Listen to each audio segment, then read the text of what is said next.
नमस्कार प्रेक्षकांनो, लग्नानंतर होईलच प्रेम मालिकेच्या पुढील भागामध्ये जबरदस्त ट्विस्ट आलेला आहे। रम्या आता पार्थला मिठी मारते आणि त्याला चॅलेंज करणार आहे की जर पार्थ मी लग्न केलं ना तर फक्त तुझ्याशीच करेल, नाही तर मी कोणाशीच लग्न करणार नाहीये, असं आता तिने पार्थच्या तोंडावरती सांगितलेलं आहे। तर हे कसं झालं ते सविस्तर व्हिडिओमध्ये पाहूया। आपल्याला माहितीच आहे रम्याचं सगळं सत्य आता काव्याने सगळ्यांसमोर आणलेलं असतं, त्यामुळे घरातील सगळेजण खुश असतात। मानिनीला तर खूप आनंद झालेला असतो की आता काव्या आई व्हायला तयार आहे आणि आता ती आपल्या बाळासाठी काहीही करू शकते आणि रम्याचा तिने चांगलाच बँड वाजवलेला असतो, त्यामुळे मानिनी आता खूप खुश असते आणि ते तिघेजण आता एकमेकांना मिठी मारत असतात। पार्थला सुद्धा आता काव्याचा खूप अभिमान वाटत असतो। तर आता दुसऱ्या दिवशी आपण पाहतो की पार्थ काव्याला म्हणत असतो की मला ना आता खूप भारी वाटतंय, खूप छान वाटत आहे, आपलं सगळं काही आता छान झालेलं आहे। ती रम्या नावाची निगेटिव्हिटी आपल्या आयुष्यातून कायमची गेलेली आहे, तिचं जे काही हे कारस्थान होतं ते आता पूर्णपणे संपलेलं आहे, ती आता पुन्हा आपल्या वाटेला अजिबात जाणार नाही, असं म्हणून ते दोघे जण खूप खुश होतात। काव्या सुद्धा खूप खुश होते। मग दोघे जण एकमेकांना घट्टशी मिठी मारतात आणि खूप खुश झालेली असतात।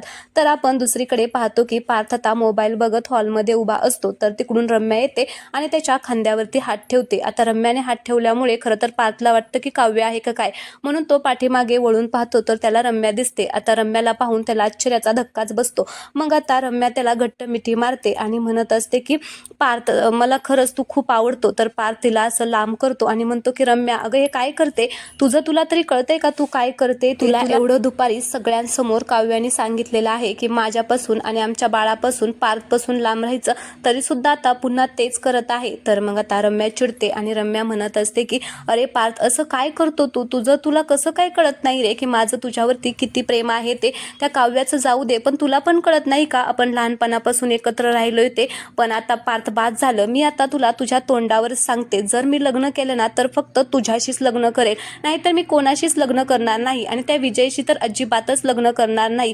आता तुला सगळं कळलंयच तर सगळं सत्य सांगतेच मी त्या विजयबरोबर लग्न करण्याचं फक्त नाटक केलं होतं, तुला आणि काव्याला फक्त लांब ठेवायचं म्हणून। खरं तर मी त्या विजयबरोबर अजिबात लग्न करणार नाही, केलं तर लग्न फक्त तुझ्याशीच करेल, नाही तर मी लग्न करणार नाही। त्यावेळेस पार्थ हा रम्याचा अवतार पाहून आश्चर्यचकित झालेला असतो, त्याला मात्र खूप मोठा धक्का येते बसलेला आहे। तर बघा प्रेक्षकांनो, रम्याला एवढं काही केलं काव्याने, म्हणजे किती धडा शिकवला तिला, किती पाणउतारा केला तिचा, पण तरी सुद्धा ती सुधारण्याचं नावच घेत नाहीये। तर आता काव्या पुढे काय करणार आणि पार्थ आता रम्याचा हा अवतार कसा सगळ्यांसमोर आणणार हे पाहणं खूपच इंटरेस्टिंग असणार आहे। त्यामुळे प्लीज तुम्ही चॅनलला सबस्क्राईब करा आणि व्हिडिओ आवडला असेल तर व्हिडिओला लाईक करायला अजिबात विसरू नका। धन्यवाद।